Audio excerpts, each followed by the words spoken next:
Well, this is why Senator Ted Cruz says that he will continue to fight Obamacare, despite some old guard Republicans still fighting him for that.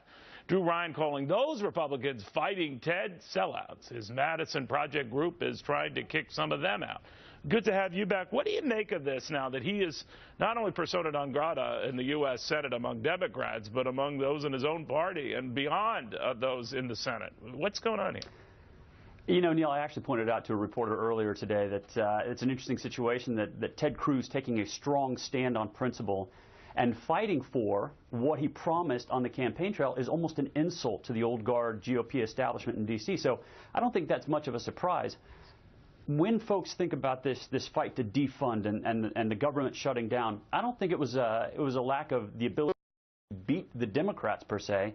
I think the problem was the Republicans that we have in D.C. right now, which is something that the Madison Project is working on with other allied groups like Senate Conservatives Fund, basically reloading and replacing and getting more Ted Cruz types in Washington, D.C. in the 24 election cycle. So that's what we're working on right now.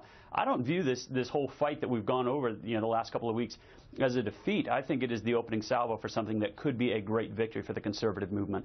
Do you still stand by that if it means you lose, in the midterms, or you lose some elections along the way to getting to that kind of purity you want?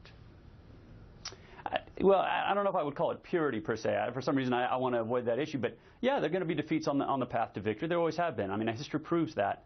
But I think that what we're looking at right now is something that Ted Cruz has tapped outside of the Beltway. And that is really hearing from real Americans and the impact that this is going to have on it. It's fascinating to see the Obama administration trot out a few dozen of folks that haven't been insured and then give them as their, in a sense, their sob story, when you have hundreds of thousands of Americans that are losing their insurance every day and being forced into health care exchanges. I'm sorry I wasn't clear, Drew, but I meant to argue these very valid points about the flaws in the health care law. Right. Do you think precious time was wasted on issues like a government shutdown and a debt ceiling crisis that could have been avoided if you just used all that time to focus on the law itself and its problems? Well, and here's the thing. I do think Ted Cruz and Mike Lee, I would hesitate to leave him out. I think those two actually set the stage for Republicans to win and actually make the argument. I mean, think about this, Neil.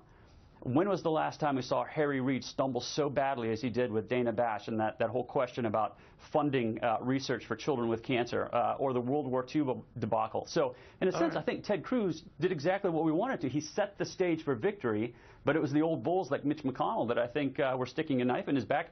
And as I told folks the other day, the shorter McConnell in this whole standoff was, Ted Cruz, you need to get out of my way so I get that $3 billion earmark. Wow. Well, we shall see. Drew, it's good seeing you. Thanks, Neil. Great to be with you.